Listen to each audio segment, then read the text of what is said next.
Hello everyone, my name is Ahmad Rizali Madudin and I'm a student from Sangga Buana University.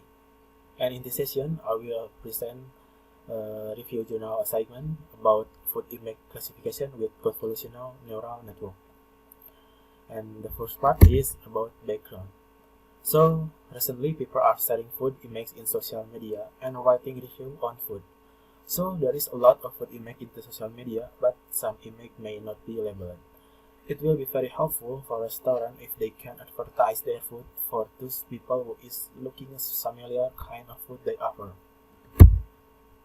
Food classification system can help social media platform to identify food. Food classification system can enable an opportunity for social media platform to offer advertisement service for restaurant and beverage company to their targeted user.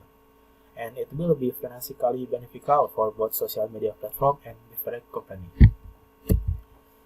And methodology in this study developed classification capability using the convolutional neural network, or CNN, method which has been modified with the addition of the Inception version 3, which has been trained for the object recognition previously.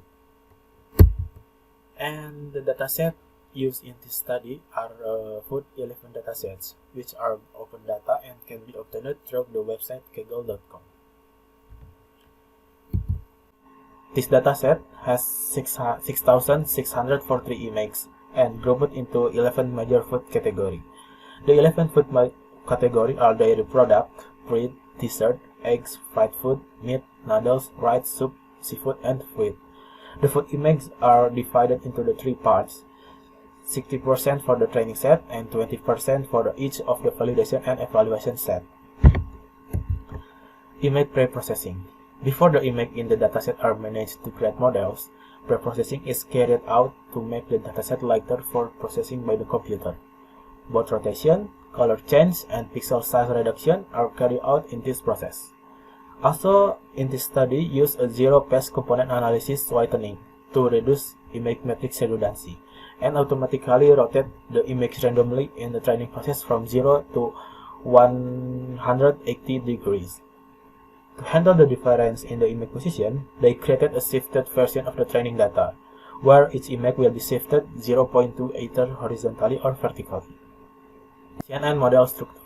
CNN, or convolutional neural network, is a part of deep feed-forward learning for object classification. CNN architecture assumes that the input is always a matrix, especially an image.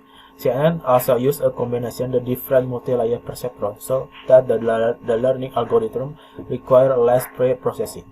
The details of layer in the convolutional neural network used in the model given beside. The first layer is convolutional layer. The convolutional layer is the basic building block of a convolutional neural network that does most of the computational work. Three hyperparameters decide the size of the output of the layer, which is described with the depth, stride, and padding. And the second layer is max pooling layer.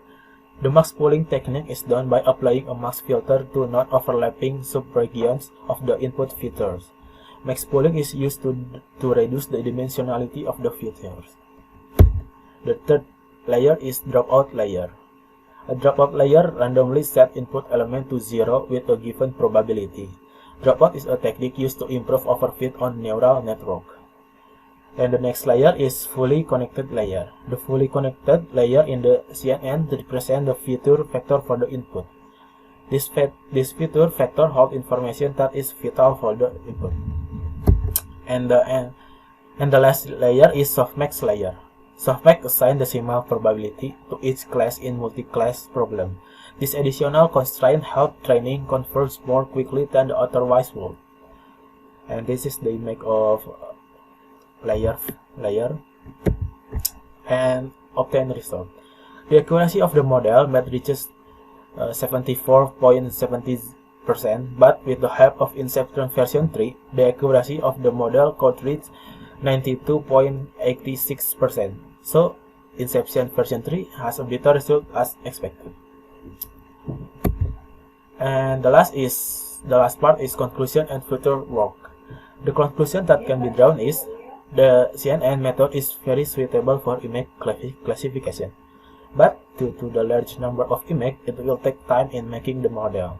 In addition, the number of typefaces is also large, so there are limitations in classifying, and it requires a large resource if you want to add other types. In the future, an API may be created so that the classification model can be used in other platforms such as social media for advertising or artificial intelligence applications that can classify objects. And that's all for the presentation. Sorry if there are mistakes. Thank you and Assalamualaikum warahmatullahi wabarakatuh.